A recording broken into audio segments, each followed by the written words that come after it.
O título da mensagem de hoje é Pense Bem. Eu vou pedir para você falar isso para o irmão, para a pessoa que está aí perto de você. Pense bem. No domingo passado nós vimos um alerta do Espírito Santo sobre chocar ovos de serpente. O perigo de se chocar ovos de serpente. Hoje nós veremos o lado oposto. A bênção dos bons pensamentos. A bênção de pensarmos aquilo que é bom. E nós vamos ver o que é bom hoje aqui. Certamente há irmãos e irmãs aqui que já praticaram jejum. Quantos aqui em algum momento da vida já jejuaram? Não poucos. O jejum tem um poder revelador. Por vezes ele traz para fora sentimentos que a gente pensava que não tinha.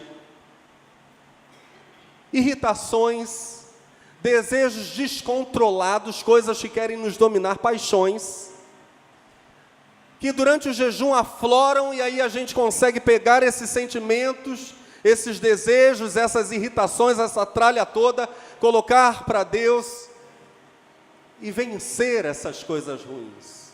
O jejum é revelador. O jejum, por ser revelador, acaba deixando clara para nós a verdade da nossa incapacidade. Nós somos incapazes de sermos santos por nós mesmos. Não dá para a gente, com um pensamento positivo, cruzando o dedinho e batendo na madeira, ter a mente cheia de pensamentos bons. Isso é impossível. Por vezes nós jejuamos, querendo nos consagrar ao Senhor, negando as nossas vontades, negando as nossas necessidades, para dizer com alma e corpo, venha o teu reino.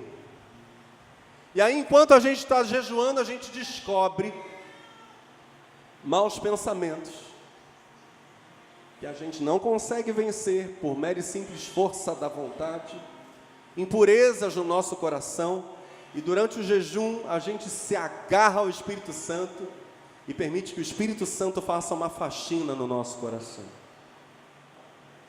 A mera e simples vontade humana só conseguiria, na melhor das hipóteses, em se tratando de pensamentos errados, pensamentos ruins, pensamentos maus, a mera e simples vontade humana só conseguiria, na melhor das hipóteses, pegar a sujeira e jogar para debaixo do tapete.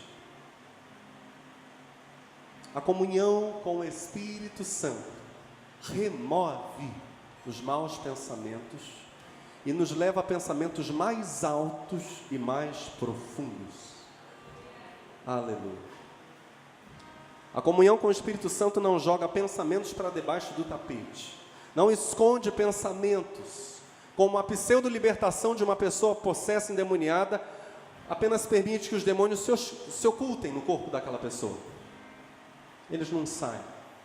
A falsa libertação promove apenas um estado de camuflagem. O Espírito Santo não. Ele nos limpa. Sem a comunhão com o Espírito Santo, mesmo que pensemos coisas boas, olha só o problema. Mesmo que pensemos coisas boas, sem a comunhão com o Espírito Santo, ainda assim nossos pensamentos ficam num padrão muito inferior àquele que corresponde ao padrão dos pensamentos de Deus. Pensamentos bons fora da comunhão com Deus são pensamentos inferiores. Pensamentos bons resultantes da comunhão com Deus são pensamentos superiores.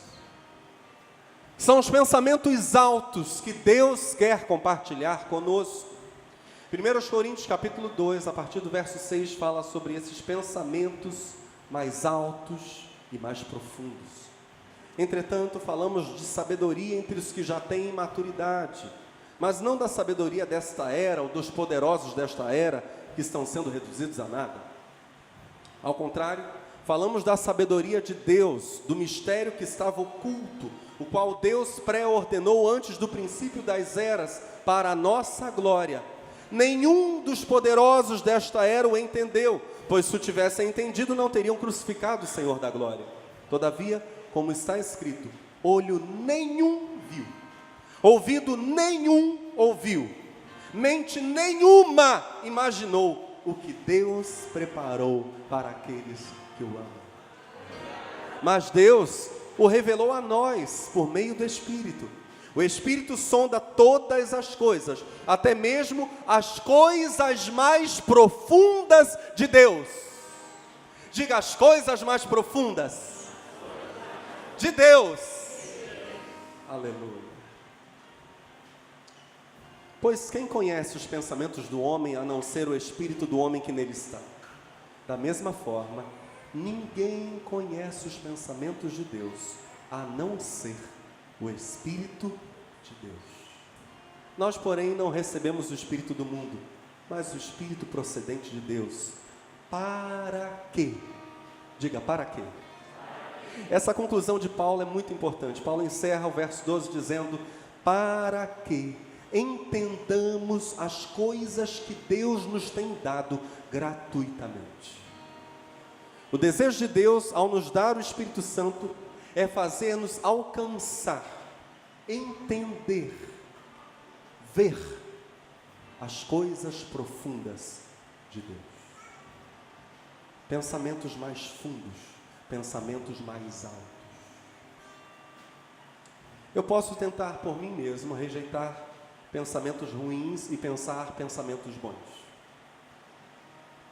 Mas ainda assim, não consigo alcançar por mim mesmo os pensamentos elevados que Deus tem para mim. Os pensamentos mais profundos e mais altos que Deus quer que eu pense, esses pensamentos são fruto exclusivamente de comunhão com o Espírito de Deus, para que então o Espírito de Deus que em mim habita, se eu creio em Cristo como Senhor e Salvador, faça brotar em pensamentos mais elevados e mais fundos, os pensamentos que vêm de Deus.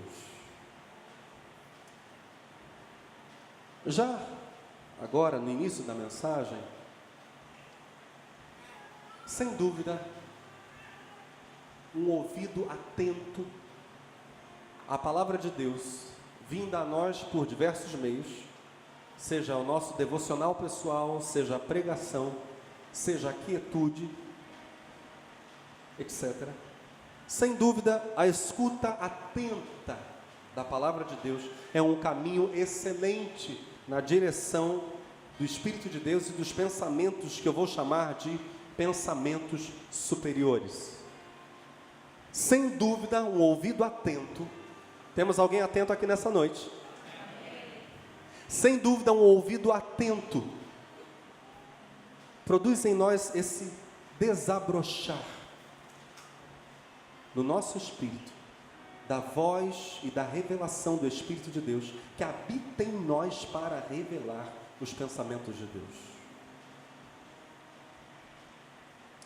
Somente o Espírito de Deus é capaz de revelar os elevados pensamentos que Deus tem. Por causa disso, nós podemos fazer algumas considerações. Primeiro, o que é pensamento realmente positivo? O que é isso? O mundo tem um jargão que é pense positivo.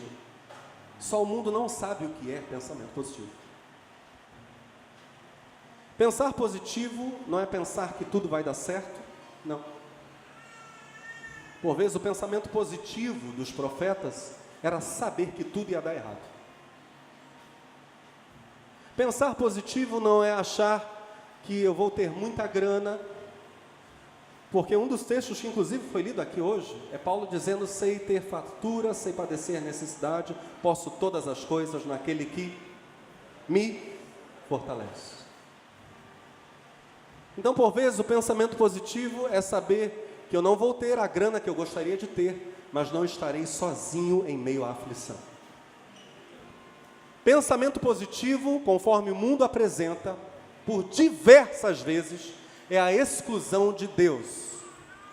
Aliás, esta semana eu dizia para uma pessoa que assim como nós fomos postos na vida, nenhum de nós aqui decidiu vir à existência. Aliás, a raça humana inteira não decidiu vir à existência. A raça humana simplesmente foi colocada na vida. De igual modo, a raça humana não criou moral. A moral também pertence àquele que nos colocou na existência. Essas regras são divinas, não somos nós quem inventamos moral, regras de convivência, nós não inventamos nada disso. O que é pensamento realmente positivo? Primeiro, muito daquilo que pensamos refere-se a coisas, ações que fizemos ou vamos fazer. Muito do que enche o nosso pensamento são coisas que nós fizemos ou coisas que nós iremos fazer. Seja falando, seja agindo, movendo o corpo em alguma coisa, isso de um modo geral enche o nosso pensamento. Isso por si só, evidentemente, não é errado. Mas se nós não encararmos, e aqui entramos no X da questão, se nós não encararmos toda a nossa vida como uma bênção de Deus e como um serviço para Ele, nós corremos o risco de enchermos nossa mente com pensamentos que são positivos para nós, mas são negativos para Deus. São pensamentos para nós, santos, puros, nobres, corretos, piedosos. Na nossa perspectiva, eles são tudo isso, mas na visão de Deus são pensamentos enganosos e para Deus, portanto, impuros. É por isso, por exemplo, que Isaías vai dizer que a nossa justiça meramente humana aos olhos de Deus é como um trapo imundo, de imundícia, uma coisa rota. Porque sequer os nossos bons pensamentos de fato são bons. Olha que problema. Paulo escreve aos crentes de Filipos: meus queridos irmãos, Filipenses 4, verso 1. Sinto muitas saudades de vocês, vocês me fazem tão feliz, e eu me orgulho muito de vocês, portanto, continuem todos firmes, vivendo unidos com o Senhor. Verso 4, tenham sempre alegria unidos com o Senhor. Repito, tenham alegria.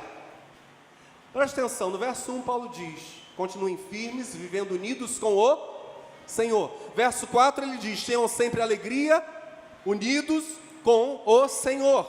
Repito, diz Paulo, tenham alegria. Verso 5, sejam amáveis com todos, o Senhor virá logo. Olha só, Paulo está dizendo a prática da caridade, da cortesia, da gentileza, tem um porquê, o Senhor logo vem. Paulo está condicionando todo o seu discurso a uma união com o Senhor. A fala de Paulo não é uma fala solta no ar. Seja positivo, Paulo não está dizendo isso. Seja positivo a partir da sua união com o Senhor.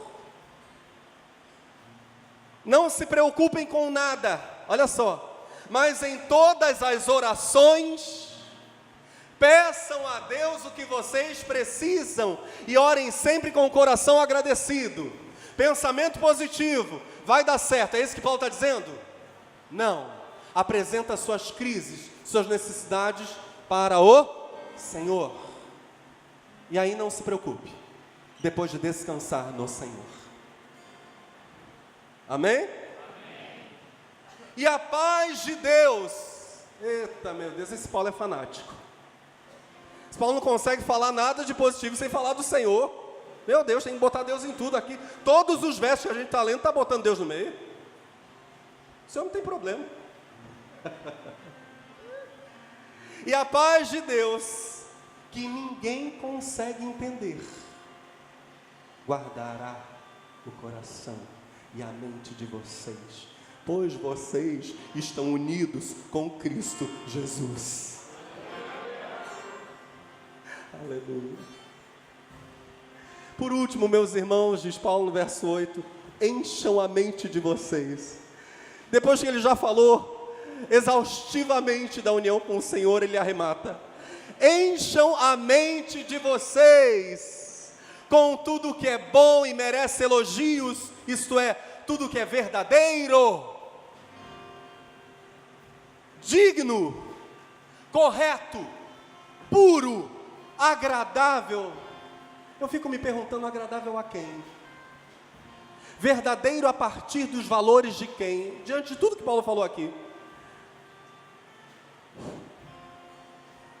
Agradável, ele encerra, e decente. Ponham em prática o que vocês receberam e aprenderam de mim, tanto com as minhas palavras como com as minhas ações, e o Deus que nos dá a paz estará com vocês. Aleluia.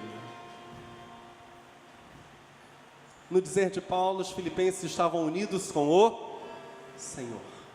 Se eles continuassem nessa bendita união, teriam sempre motivos para se alegrar.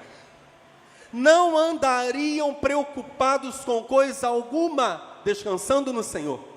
E teriam os pensamentos, a mente, e os sentimentos, o coração, guardados pela paz de Deus. Nessa união com Cristo, os filipenses encheriam a mente com as coisas que tinham aprendido com palavras e ações de Paulo. E fazendo isso, Deus estaria com eles, com os filipenses, dando-lhes paz. A pergunta que nós precisamos fazer, diante desse término da fala de Paulo: ponham em prática o que vocês receberam e aprenderam de mim, tanto com as minhas palavras como com as minhas ações. A pergunta que nós precisamos fazer, logicamente, é: o que os filipenses tinham recebido de Paulo, em palavras e ações? O que eles tinham recebido de Paulo, e que era, no dizer de Paulo, um conjunto de coisas honrosas, virtuosas, coisas que deviam encher a mente dos filipenses. O que é a coisa honrosa, que a partir dessa fala de Paulo aos filipenses também deve encher a nossa mente?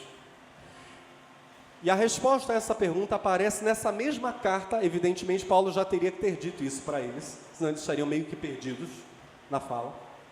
Se agora no capítulo 4 ele diz: pensem, encham a mente com a coisa que eu ensinei para vocês em palavras e em ações. Evidentemente, Paulo já teria que ter dito isso em algum momento, e disse no capítulo 1, verso 3: dou graças ao meu Deus todas as vezes que me lembro de vós. Verso 4: fazendo sempre com alegria oração por vós em todas as minhas súplicas. Verso 5: pela vossa cooperação no Evangelho, desde o primeiro dia até agora. Salto lá para os versos 27 a 30. Somente deveis portar-vos dignamente, conforme o Evangelho de Cristo, para que, quer vá e vos veja, quer esteja ausente, ouça acerca de vós, que estáis no mesmo Espírito, combatendo juntamente com o mesmo ânimo, pela fé do Evangelho. Porque a vós vos foi concedido, em relação a Cristo, não somente crer nele, como também padecer por ele. Olha a honra, hein? Tendo o mesmo combate que já em mim tendes visto. Tendo o mesmo combate que já em mim tendes visto. E agora ouvis estar em mim tudo o que é bom, diz Paulo, tudo o que merece elogios, tudo o que é verdadeiro, digno, correto, puro, agradável e decente. São aqueles pensamentos e consequentes atos que, como na vida de Paulo, cooperam para o avanço do Evangelho de Jesus Cristo.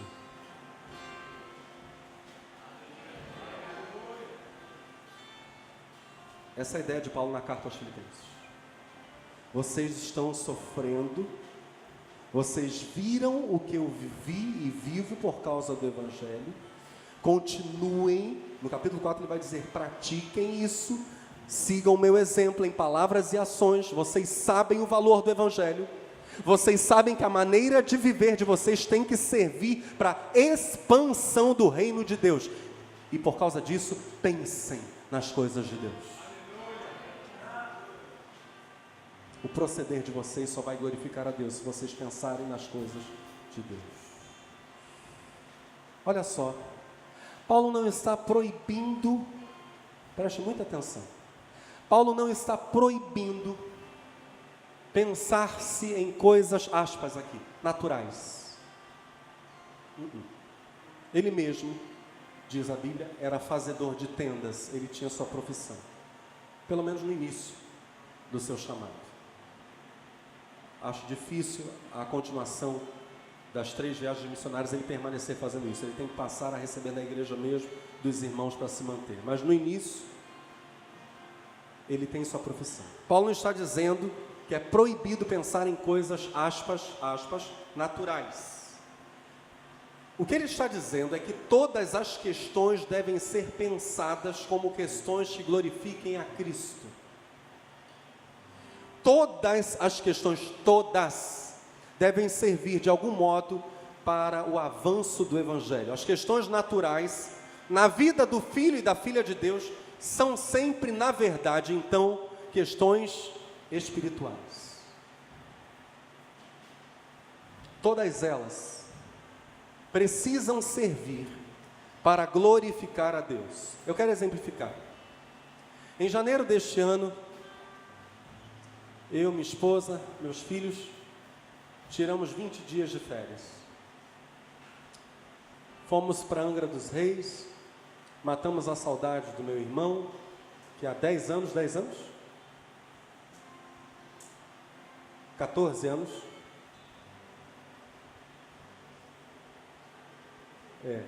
15 anos, mas ele esteve no funeral.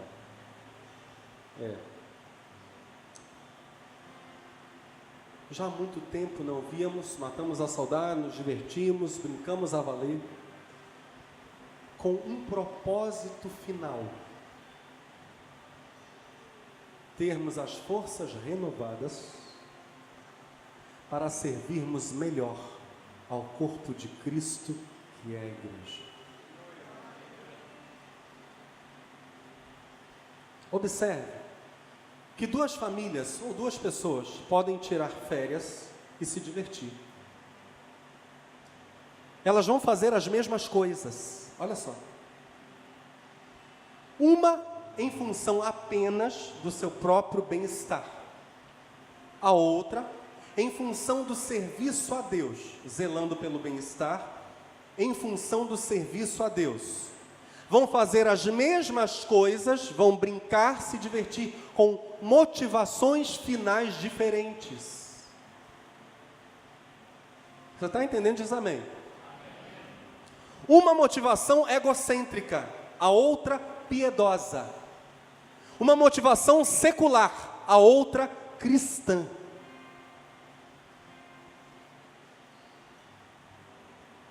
Isso pode parecer muito subjetivo. Isso está muito no campo das ideias, mas é exatamente isso que Paulo vai dizer aos Coríntios, na primeira carta, capítulo 10, versos 31 a 33. Olha isso. Portanto, quer comais, quer bebais, ou façais qualquer outra coisa. Vamos dizer isso juntos? Qualquer outra coisa. Olha para o seu irmão e diz: qualquer coisa. Paulo começa falando sobre comer, beber. Depois diz qualquer coisa, qualquer. Fazei tudo para a glória de Deus. Portai-vos de modo que não deis escândalo nem aos judeus, nem aos gregos, nem à igreja de Deus. Não dê mau testemunho. Não impeça que outros venham para Cristo, entrem pela porta estreita. Em tudo exalte ao Senhor. Como também eu, olha o que Paulo diz no verso 33. Em tudo agrado a todos, não buscando o meu próprio proveito, mas o de muitos, para que assim se possam salvar. Olha o viver desse homem. Ele vive como quem não vive para si mesmo. Ele não é dono de si. Nós poderíamos, ao final dessa mensagem, cantar: já estou crucificado com Cristo, agora vivo, não mais eu. Oh, glória. Vamos cantar lá. Depois a gente canta de novo. Já estou com Cristo, agora vivo. Aleluia. Minha prosperidade financeira pode servir de bom testemunho. E nesse sentido, pensar nela e cuidar dela pode ser um pensamento bom, um pensamento superior. Malaquias 3, versos 11 e 12 diz: por causa de vós repreenderei e ele não destruirá os frutos da vossa terra, e a vossa vide no campo não será estéril, diz o Senhor dos Exércitos, e todas as nações vos chamarão bem-aventurados, porque vós sereis uma terra deleitosa, diz o Senhor dos Exércitos. Minha prosperidade em todas as áreas, não apenas financeira, pode servir também aos meus familiares, aos meus amigos, como testemunho do poder, da bondade de Deus.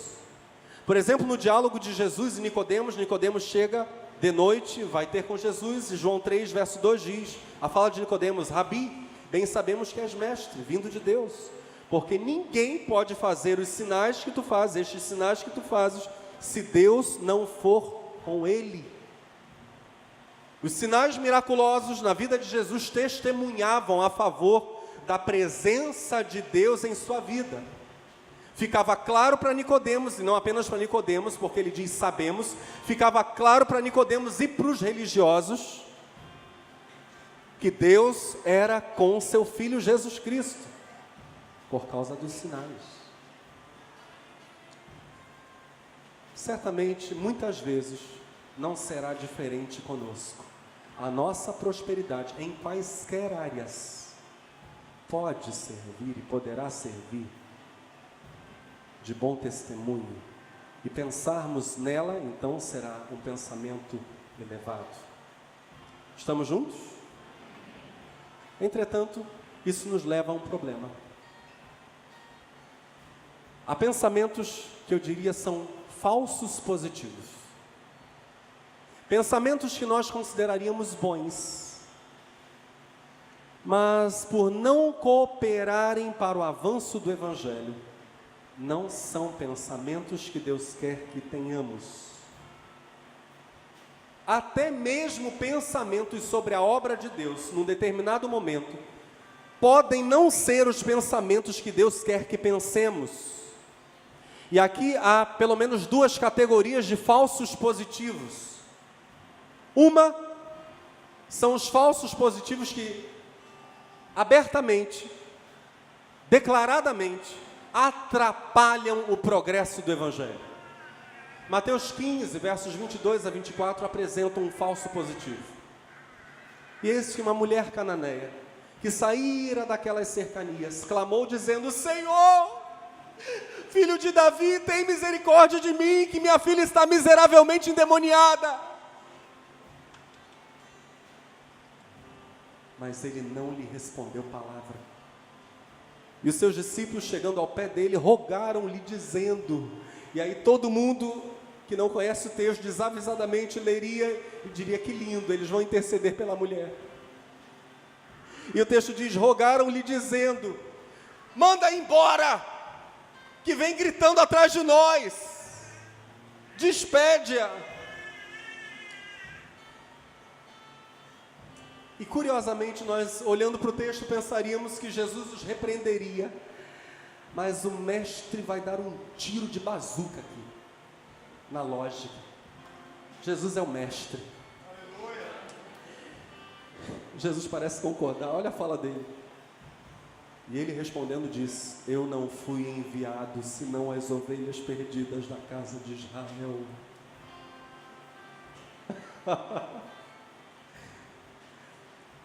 Vamos pensar no falso pensamento elevado nessa história de libertação. O falso pensamento elevado, ou o falso positivo, é o dos discípulos que querem poupar a Cristo e a eles próprios do incômodo causado pela mulher que vem atrás gritando: Vamos deixar Jesus em paz e de quebra a gente também fica em paz.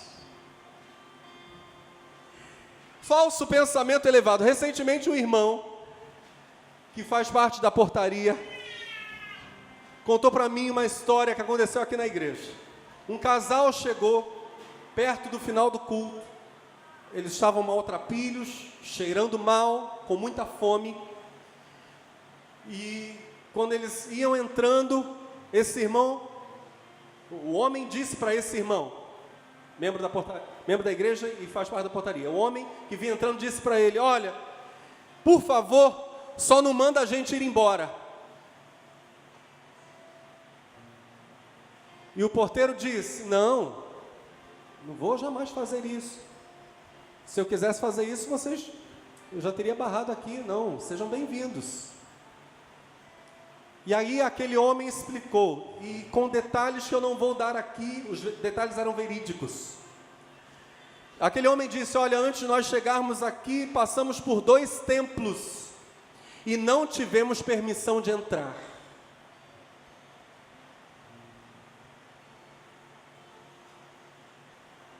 Sinceramente, eu olhei para essa história e olho para essa história aqui de Mateus 15, a mulher cananeia, fala dos discípulos dizendo: Jesus, manda essa mulher embora, ela está gritando, está perturbando. Eu acredito sinceramente que os religiosos que nesses 2 templos abordaram aquele casal tinham preocupações aparentemente piedosas, muito semelhantes às dos discípulos no caso dessa mulher. O falso positivo, o pensamento falso positivo, que por vezes atrapalha o avanço do reino de Deus, frequentemente está ligado à preocupação com o bem-estar, em detrimento de preocupação com pessoas que precisam ser impactadas com o amor de Deus. Frequentemente pensamentos falso positivos se voltam para o nosso bem-estar.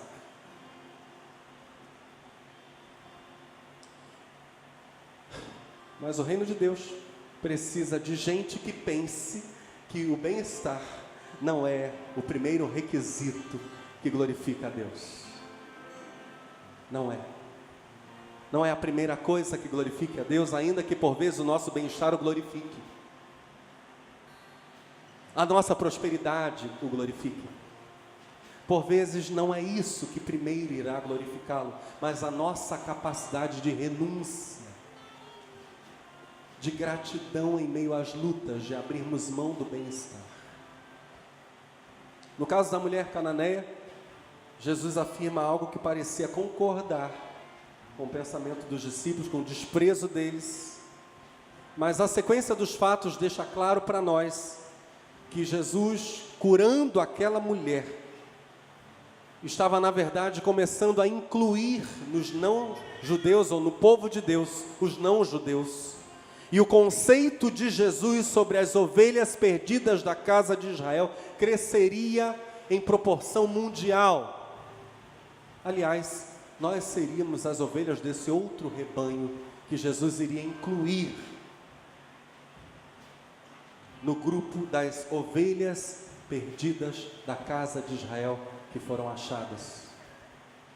Cantamos aqui uma canção chamada Videira, que fala justamente sobre esse enxerto que o próprio Jesus mais tarde faria, trazendo para dentro do povo de Deus homens e mulheres que não faziam parte do povo judeu. Então, na verdade, essa fala de Jesus: eu não fui enviado senão as ovelhas perdidas da casa de Israel, depois que ele cura a filha da mulher, que ele liberta a filha da mulher, teve que ficar repercutindo na mente dos discípulos.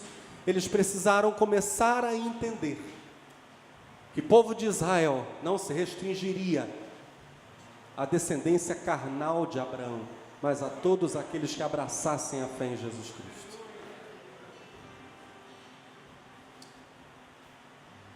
Lucas 23, verso 39, diz: um dos malfeitores que estavam pendurados blasfemava dele, dizendo: se tu és o Cristo, salva-te a ti mesmo e a nós. Pare para pensar agora com todo cuidado no pensamento desse homem. Se tu és o Cristo, salva-te e salva-nos. Amados, o pensamento daquele homem fazia todo sentido. Se Jesus era o Todo-Poderoso, que ele livrasse aquele homem do sofrimento. Aliás, nós não temos no ministério de Jesus alguém, por exemplo, que está doente, pede a cura para ele e não é curado. Nós não temos isso. Todos os casos em que o enfermo chega a Jesus pedindo cura, ele cura. Fazia muito sentido. Mas o que aquele condenado não podia entender é que o que ele mais precisava naquele momento não era o bem-estar físico. Ele não precisava da salvação da morte física, ele precisava de vida eterna. E foi isso justamente que o outro condenado entendeu. Ele disse: Senhor, lembra-te de mim quando entrares no teu, porque eu sei que eu vou morrer. Aliás, eu mereço a morte, ele diz. É por causa dos meus delitos que eu estou aqui. Agora, além de exigir ou de pedir, pedir. Além de pedir a sua própria libertação, era lógico pedir que Cristo se libertasse, manifestasse seu poder descendo da cruz. Quem vai crer que ele é filho de Deus, ou quem vai crer que é filho de Deus, alguém pendurado numa cruz e morto como qualquer bandido? Se tu és o Cristo, salva-te. É lógico. Mas os dois pedidos desse homem são tratados por Lucas como blasfêmia, veja bem. E um dos malfeitores que estavam pendurados, blasfemava. Os dois pedidos eram blasfêmia. Por quê? Porque primeiro não eram pedidos, eram ordens. A ideia na fala do homem é: já que você é tão poderoso assim, então faça isso e isso. Ou, ora, você não é o Cristo? Então faça isso. No momento em que ele fala desse modo com Cristo, na verdade ele está exigindo, olha, um verbo que está em alta, sobre o tratamento em referência a Deus. Exija, ordene. A Bíblia chama isso, sabe do quê? Blasfêmia. Está entendendo?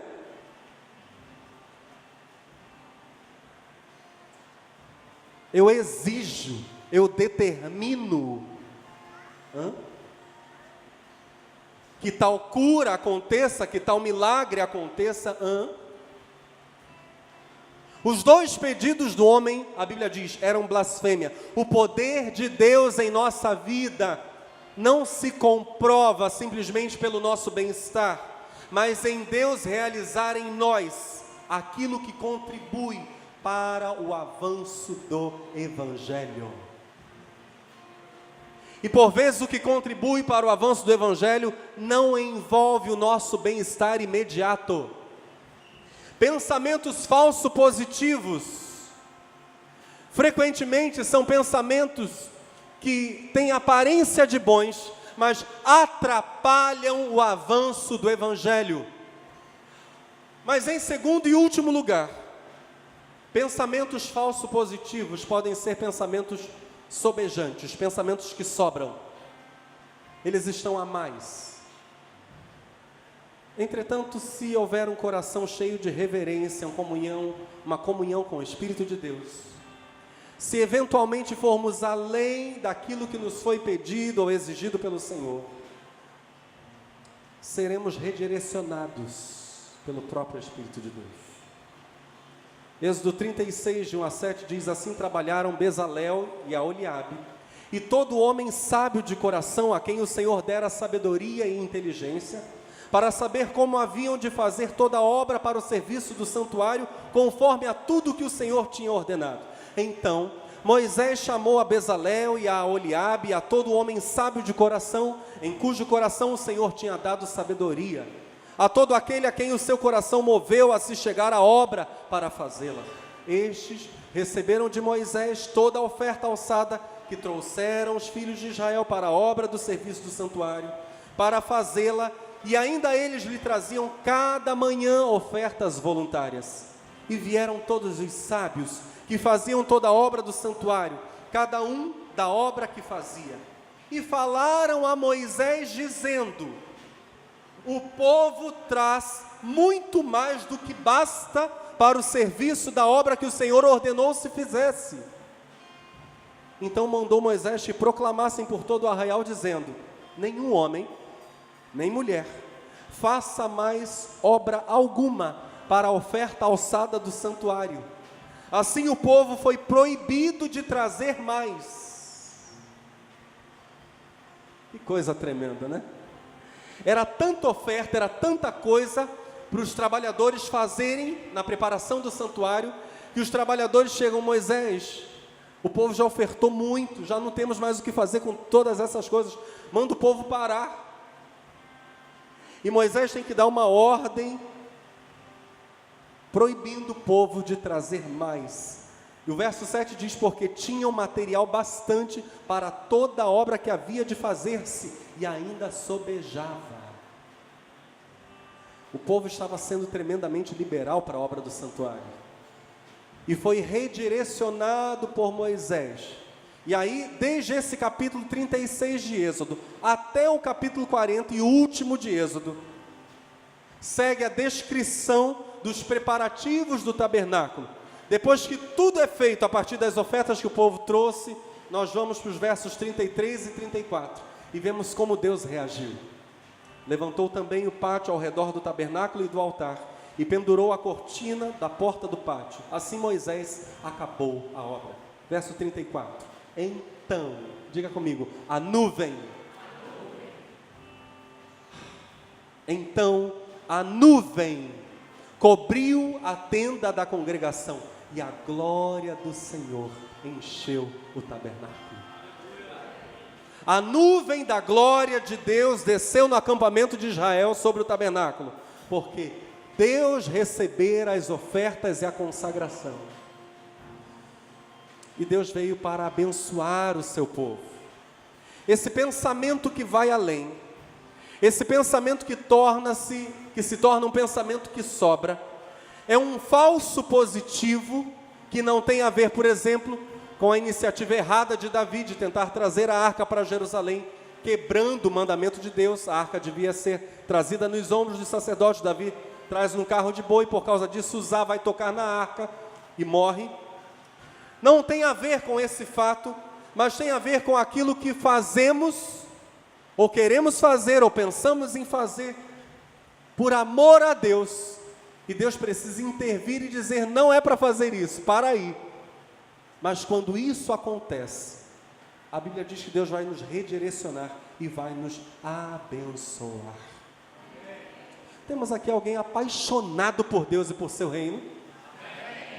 O Espírito Santo precisou parar Paulo, porque senão ele ia fazer uma viagem para pregar e não era para ir naquele momento para aquele lugar.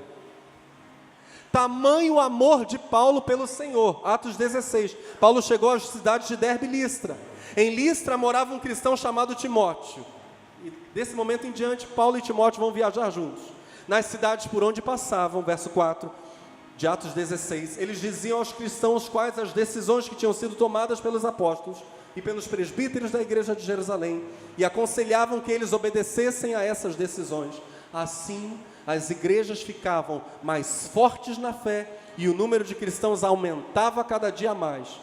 Como o Espírito Santo não deixou que anunciassem a palavra na província da Ásia, eles atravessaram a região da Frígia e a Galácia, ou seja, saíram para a Europa e depois foram para a Ásia.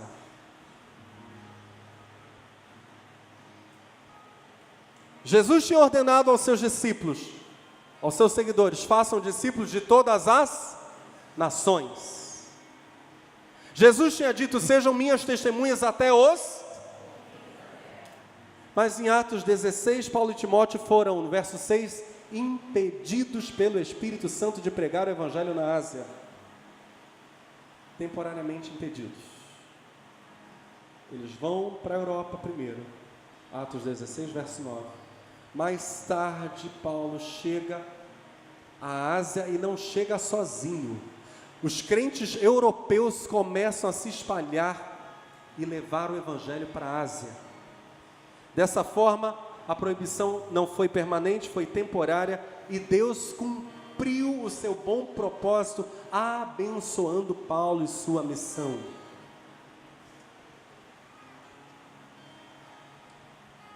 Se tivermos pensamentos para além, por um amor entranhável por Deus, para além daquilo que nos foi ordenado, e se mantivermos comunhão com o Espírito Santo, Deus vai nos redirecionar e vai nos abençoar. Eu quero ir para o final, dizendo o seguinte: Deus está interessadíssimo nos nossos pensamentos. Pensamentos que focam o avanço do reino,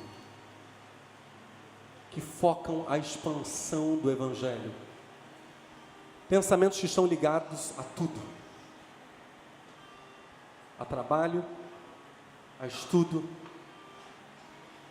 a navegar na internet, a brincar, a passear, a orar, a jejuar, a cultuar. A tudo. Pensamentos que contribuam para o avanço do reino do nosso Deus e Pai. Pensamentos que glorifiquem a Cristo. Pensamentos que resultam de uma contínua comunhão com o Espírito Santo. Vou contar um negócio para vocês.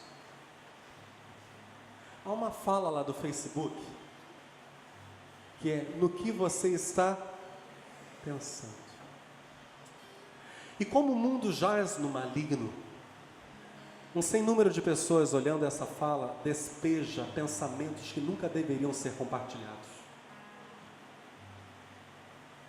que não avançam o reino de Deus, avançam o reino das trevas, que não glorificam a Deus, que não exaltam a Cristo, que não tem a ver com a moral do Evangelho, que não tem nada a ver com Deus e sua palavra, estão absolutamente distantes de Deus.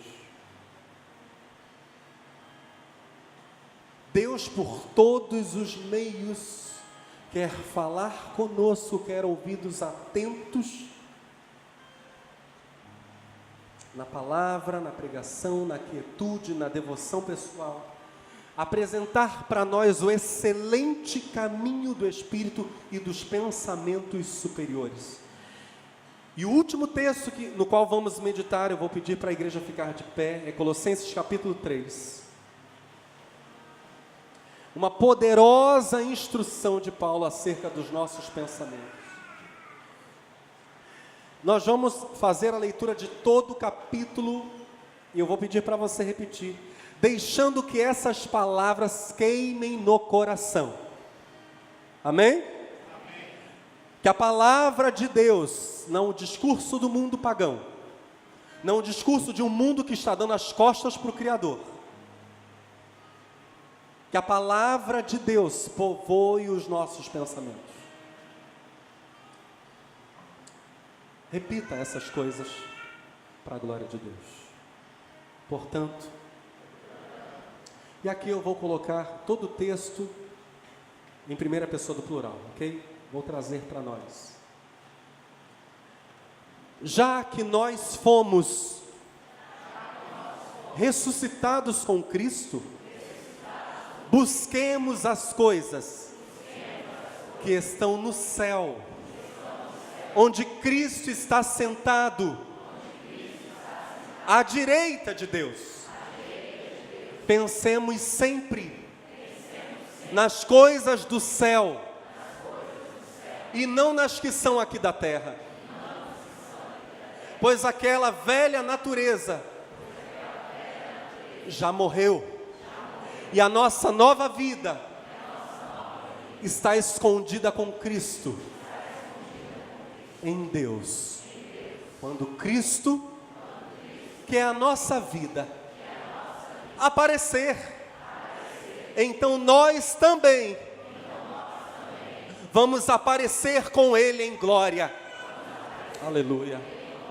Por isso, olha para o seu irmão e diga para ele com muito amor, com muito carinho, por isso, façamos morrer todas as coisas deste mundo que agem em nós.